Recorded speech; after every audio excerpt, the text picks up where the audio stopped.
Hello friends, நம்ம Google பேவை நம்மளுடைய bank account மூலமாக கனெக்ட் பண்ணி டிரான்சாக்ஷன் பண்ணிகிட்டு இருப்போம். எனக்கு வேறொரு பேங்க்கில் இன்னொரு அக்கௌண்ட்டும் இருக்குது. அந்த அக்கௌண்ட்டையும் நம்ம ஒரே கூகுள் பேயில் ஆட் பண்ண முடியுமானா கண்டிப்பாக ஆட் பண்ண முடியும். இன்றைக்கி இந்த வீடியோவில் ஒன்றுக்கும் மேற்பட்ட அக்கௌண்ட்டு நீங்கள் வச்சுருந்தீங்கன்னா அந்த அக்கௌண்ட்டையும் ஒரே கூகுள் பேயில் ஆட் பண்ணிக்க முடியும். அது எப்படிங்கிறதா இந்த வீடியோவில் நம்ம பார்க்க போகிறோம். சரி, மல்டிபிள் அக்கௌண்ட்டை ஒரே கூகுள் பேயில் ஆட் பண்ணி வச்சுருக்கிறதுனால என்ன யூஸ்னா, நம்ம ஒரே அக்கௌண்ட்டை வச்சு டிரான்சாக்ஷன் பண்ணிகிட்டு இருக்கோம். அதில் பணம் தீர்ந்துருச்சுன்னா நம்ம இன்னொரு பேங்க்கையும் ஆட் பண்ணி வச்சுருக்கிறதுனால ஒரே செகண்டாக ஆட் பண்ணி வச்சிருக்கிற பேங்க்லேருந்து நம்ம டிரான்சாக்ஷனை உடனே பண்ணிக்க முடியும். ஓகே, இப்போ எப்படி இன்னொரு பேங்க் அக்கௌண்ட்டை ஆட் பண்ணுறதுங்கிறத இந்த வீடியோவில் பார்ப்போம். வாங்க நம்ம வீடியோக்குள்ளே போகலாம். ஃபஸ்ட்டு உங்கள் கூகுள் பேவை ஓப்பன் பண்ணிக்கங்க. டாப் ரைட்டில் இருக்கிற ப்ரொஃபைல் ஐக்கானை கிளிக் பண்ணிக்கங்க. இதில் பேங்க் அக்கௌண்ட் ஒரு அக்கௌண்ட்டுன்னு இருக்குது, அதை கிளிக் பண்ணிக்கங்க.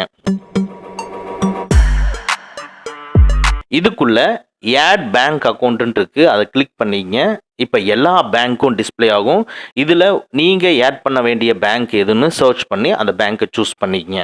இதில் நீங்கள் முக்கியமாக நோட் பண்ண வேண்டியது என்னென்னா, ஒரே மொபைல் நம்பர் தான் இப்போ ஆட் பண்ண போகிற பேங்க்குக்கும் கொடுத்துருக்கணும். அதாவது ஆல்ரெடி ஆட் பண்ண பேங்க்குக்கும் இப்போ ஆட் பண்ண போகிற பேங்க்குக்கும் ஒரே மொபைல் நம்பர் தான் கொடுத்துருக்கணும். இப்போ மொபைல் நம்பரை வெரிஃபை பண்ணணும்னு சொல்லுது. கண்டினியூவை கிளிக் பண்ணிக்கங்க.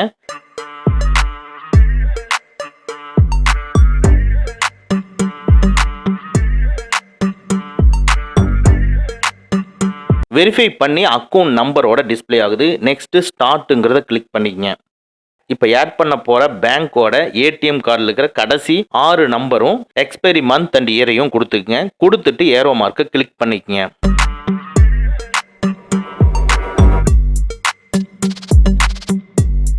நெக்ஸ்ட் கிரியேட் பின்னுங்கிறத கிளிக் பண்ணிக்கங்க.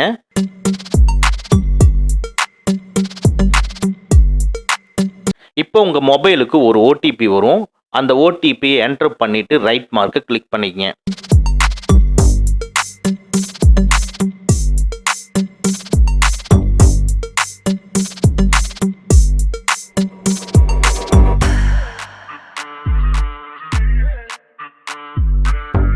இப்போ 4 டிஜிட் பின்னை கிரியேட் பண்ண சொல்லி கேட்குது. ஸோ பின்னை நீங்கள் கிரியேட் பண்ணி ரைட் மார்க்கை கிளிக் பண்ண உடனே 6 டிஜிட் பின்னை நீங்கள் என்டர் பண்ண சொல்லி கேட்கும். இந்த ரெண்டையும் கொடுத்த உடனே நீங்கள் ஆட் பண்ண பேங்க் வந்து இது மாதிரி ஸ்க்ரீனில் டிஸ்பிளே ஆகிற மாதிரி ஆட் ஆயிரும். டோட்டலாக இப்போ 2 பேங்க் இருக்குது. டிஃபால்ட்டாக நம்ம முதல்லையே ஆட் பண்ணி வச்சுருந்த பேங்க் தான் டிஃபால்ட்டாகவே இருக்கும். இப்போ செகண்டாக ஆட் பண்ண பேங்க் அக்கௌண்ட்டை டிஃபால்ட்டாக நம்ம செட் பண்ணோம்னா அந்த பேங்க் நேம் மேலே கிளிக் பண்ணி அதுக்குள்ளே இருக்கிற செட் ஆஸ் பிரைமரிங்கிறத கிளிக் பண்ணினீங்கன்னா இப்போ ஆட் பண்ண பேங்க்கு டிஃபால்ட்டாக செட் ஆயிரும். ஸோ இந்த மெத்தடில் தான் அடிஷனலாக நீங்கள் பேங்க் அக்கௌண்ட்டை கூகுள் பேல ஆட் பண்ணிக்க முடியும். ஓகே ஃப்ரெண்ட்ஸ், அவ்வளோதான். இந்த வீடியோ உங்களுக்கு பிடிச்சிருந்தனா லைக் பண்ணுங்கள், உங்கள் நண்பர்களுக்கு மறக்காமல் ஷேர் பண்ணுங்கள். இந்த மாதிரி டெக்னிக்கலான விஷயங்களை நீங்கள் தெரிஞ்சுக்கணும்னா நம்ம சேனலை மறக்காமல் சப்ஸ்கிரைப் பண்ணிக்கங்க. கூடவே இருக்கிற பெல் ஐக்கானை ப்ரெஸ் பண்ணிக்க நம்மளுடைய அடுத்த வீடியோ உங்களுக்கு உடனுக்குடன் தெரிய வரும். Thank you friends, thank you very much. see you again in next videos.